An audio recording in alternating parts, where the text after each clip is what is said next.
Today, you asked Europeans, do you know if something were to happen in your country and you needed an Article 5 resolution, would the Americans come to your defense? You're not sure. That's not acceptable. You have to be sure. So that level of trust has to be stronger today than it was even when NATO was founded. The second point is that when Trump talks about a 20-day deadline, a 50-day deadline, whatever it is, there's got to be consequences. The only thing he said in the last week has been, well, I think that with the Europeans, that you all should put 100% tariffs on the Chinese and on India. He knows they're not going to do that. He knows that's an incredibly tall order that the Americans wouldn't do themselves because of the costs.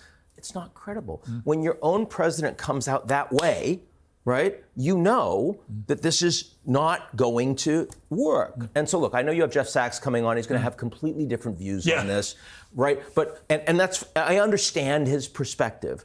But my concern is that ultimately what really matters to Americans and Europeans is not Ukraine. What matters to Americans and Europeans is NATO.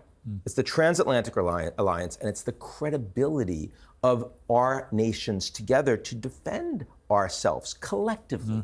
And Putin sees weakness, especially when he goes to China and he meets with Xi Jinping, and they're standing up there, World War II commemoration. They don't talk about the role the Americans played, even though it was pretty significant. The Europeans, the Brits played, even though it was pretty significant. No. It's all about, sort of their close relationship. And